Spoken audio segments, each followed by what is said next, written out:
Hello friends, welcome to சமையல் super.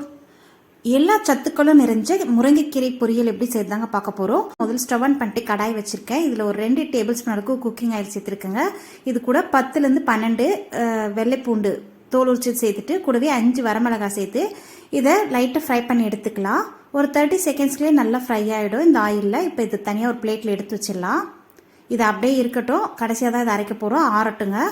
அடுத்ததாக அதே கடாயில் 1/2 டீஸ்பூன் அளவுக்கு கடுகு சேர்க்குறேன். கடுகு நல்லா படப்படன்னு பொரிய ஆரம்பிச்சதோ 1/2 டீஸ்பூன் அளவுக்கு உளுத்தம்பருப்பு சேர்த்துட்டு உளுத்தம்பருப்பு செவந்து வரட்டும்.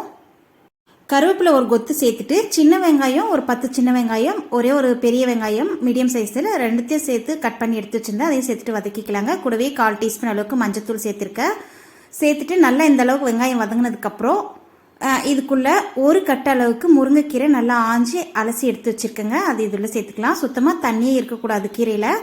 நல்லா ஒரு வடிகட்டி வச்சு வடிகட்டி விட்டுருங்க. கீரை செய்கிறதுக்கு முன்னாடியே ஒரு 1/2 hour முன்னாடியே தண்ணி ஃபுல்லாக வடிஞ்சிடும். இப்போ இது கூட 1 டீஸ்பூன் அளவுக்கு சால்ட்டு சேர்க்குறேன். சால்ட்டு சேர்த்துட்டு நல்லா முருங்கைக்கீரையை கலந்து விட்டுக்கலாங்க. மீடியம் ஃப்ளேமில் வச்சு நல்லா கலந்து விட்டுக்கோங்க. நம்ம இதில் சுத்தமாக தண்ணியே சேர்க்க தேவையில்லை. ஏன்னா முருங்கைக்கீரை சீக்கிரமாக வெந்துடும். சூடு ஏற ஏற அதுவே தண்ணி விட்டு வரும் பாருங்கள். லைட்டாக அதுலேயே முருங்கைக்கீரை வந்துடும். மூடியெல்லாம் போட தேவையில்லை. பாருங்கள், ஓரளவுக்கு முருங்கைக்கீரை வெந்திருக்கு. ஒரு 2லேருந்து 3 நிமிஷத்துக்கு எல்லாமே சட்டுன்னு ரெடி ஆகக்கூடிய இந்த முருங்கைக்கீரை பொரியல் ரொம்ப ரொம்ப ஈஸிங்க. அதுக்குள்ளே நம்ம அந்த ஏற்கனவே வறுத்தோம் இல்லையா பூண்டும் காய்ந்த மிளகாய், இதை மிக்ஸி ஜாரில் சேர்த்துட்டு ஒரு ஓட்டி எடுத்துகிட்டு வந்துடலாம். ஃபஸ்ட்டு இதை நல்லா திருவி எடுத்துகிட்டு வந்துடலாம். இது கூடவே சின்ன டம்ளர் அளவுக்கு வேர்க்கடலை, வறுத்த வேர்க்கடலை எடுத்துருக்கேன். அதே இதில் சேர்த்துட்டு கொரன்னு கோஸை அரைச்சி எடுத்துகிட்டு வந்துடலாம்.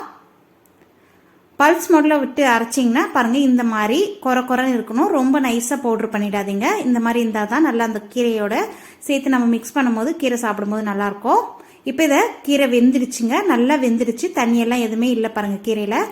இப்போ நம்ம வரைச்சி வச்சுருக்க வேர்க்கடலை பவுடரை இதில் சேர்த்துட்டு நல்லா கலந்து விட்டுட்டு இறக்கிக்கலாம். முருங்கைக்கீரையில் தண்ணி சேர்த்துட்டிங்கன்னா அது ரொம்ப நேரம் தண்ணியில் கொதிச்சு அது சுண்டி வரத்துக்கே ரொம்ப நேரம் ஆகும். அதே போல் கீரையினுடைய அந்த பசுமை தன்மையும் மாறிட்டு கீரை சாப்பிடும்போது கசப்பு தன்மை வந்துடும். அதனால் இதே போல் செய்துருங்க. முருங்கைக்கீரை சட்டுன்னு வெந்துருங்க. டேஸ்ட்டும் இதே போல் செஞ்சிங்கன்னா ரொம்ப ரொம்ப சூப்பராக இருக்கும். கண்டிப்பாக இந்த ரெசிப்பியை வாரத்தில் ஒரு நாளாவது குழந்தைங்களுக்கு செஞ்சு கொடுங்க. ஹெல்த்தியானது கூட, வேர்க்கடலை எல்லாம் சேர்த்து செஞ்சுருக்கிறதுனால ருசியும் பலமாக இருக்கும். நம்ம சேனல் ஏற்கனவே நிறைய ரெசிபிஸ் இருக்குது, விசிட் பண்ணி பாருங்கள். இன்னொரு இன்ட்ரெஸ்டிங்கான ரெசிபியோடு உங்களை சந்திக்கிறேன். நன்றி, வணக்கம்.